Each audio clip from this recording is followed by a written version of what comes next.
आज चाहे ज्ञानवापी का मुद्दा नजर आए या फिर महाराष्ट्र में उठ रहा लाउडस्पीकर का मुद्दा, हर विवाद के केंद्र में मुसलमान नजर आता है, या यूं कहे कि मुसलमान ही मुद्दा बन चुका है तो गलत नहीं होगा। तो आज इन मुद्दों पर हम पेश करेंगे श्वेत पत्र और जानेंगे कि मुसलमान के मन में क्या है।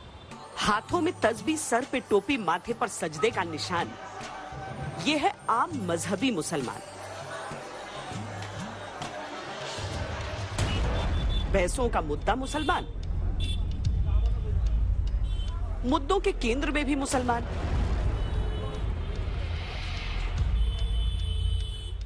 मुसलमानों को हमेशा दबाया गया, आपको पता ही है। चाहे कोई भी सरकार हो, मुसलमानों का कभी किसी ने फेवर नहीं किया है। ये चीज आज से नहीं है, ये चीज काफी टाइम से हम फेस करते आ रहे हैं। अब हम इस चीज के आदी हो चुके हैं। नाराजगी तो सारे मुद्दे मुस्लिम्स के एंटी ही आ जाते हैं। नाराजगी तो है, क्यों नहीं नाराजगी है। मंत्री अपना काम कर रहे और मुसलमानों को टारगेट बना रहे। इस्लामी हुकूमत होगी तभी, इस्लामी हुकूमत जब बनेगी तभी मुद्दा सारे मसले हल हो जाएंगे। बस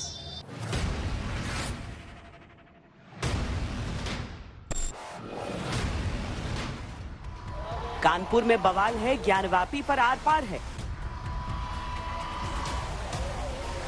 लाउडस्पीकर पर तकरार है, मुद्दा ही मुसलमान। लड़का 16 साल का है, उसको जबरदस्ती उठा के ले गए। हाँ, और जबरदस्ती उसको रास्ते से जा रहा था, बस उसको डंडा बरसाने लगे दूसरों के साथ में, उनको भी पकड़ लिया गया। कल जब बवाल हो रहा था उस समय कहाँ था वो घूमने आया था। और उतने बीच में इन लोगों ने पथराव कर दिया, बमबाजी उधर से शुरू कर दिया, फायरिंग शुरू कर दी, और प्रशासन थी नहीं बिल्कुल भी, 4 पुलिस थी। झगड़े हैं, फसाद है, कैसे खत्म होंगे जो मंदिर मस्जिद विवाद?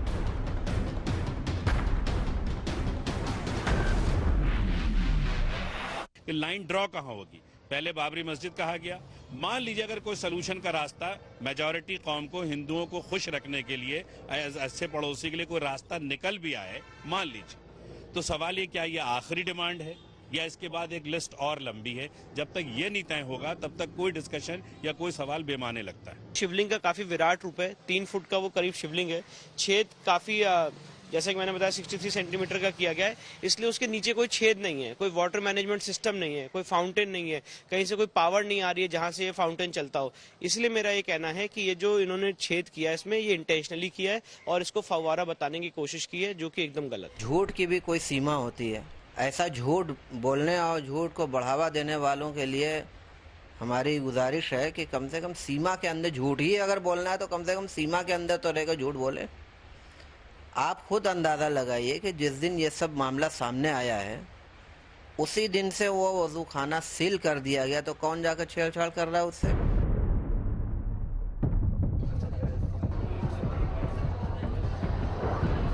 शरीयत का सवाल है, दखल अंदाजी पर तगड़ा बवाल है। शरीयत अलग चीज है ना, शरीयत मेरा कुरान है, तो कुरान को बदल दें।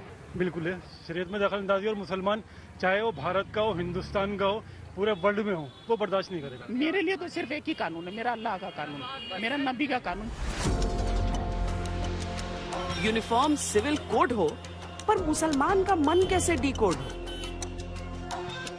आपको जो चाहिए कि एक यूनिफॉर्म सिविल कोड, जो पर्सनल लॉज हैं उसमें एक ही तरह के कानून होने चाहिए, और इससे हमारा राष्ट्र का भी बहुत फायदा होता है। प्रोफेट मोहम्मद सल्लल्लाहु अलैहि वसल्लम जैसे चले हैं, जिस अंदाज से बोले हैं, जिस अंदाज से हमें चलने के लिए हुक्म फरमाया, बस वो तो हमारे बस सर पर है। सिविल कोड अगर है ना शरीयत के खिलाफ है तो उसके हम खिलाफ हैं। शरीयत में अगर मामला में दखलंदाजी होगा तो हम सब एक प्लेटफॉर्म पे हैं।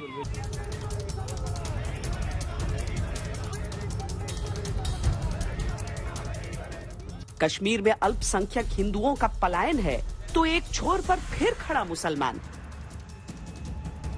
जो भरोसा था कि हाँ हो सकता है कि हम सब वापस आकर अब रहने लगे अपने अपने अपने अपने कश्मीर में, श्रीनगर में, जो जो अलग अलग शहर हैं जहां जहां से पलायन किया था सबने, वहां पर बस जाएंगे, क्या वो भरोसा है अभी भी कायम या डिगा है?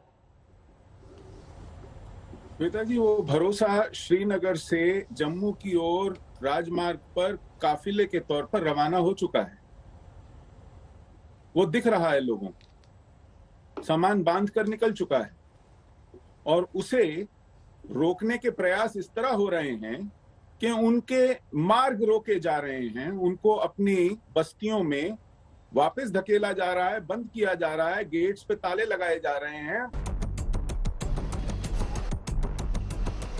सवालात ही सवालात।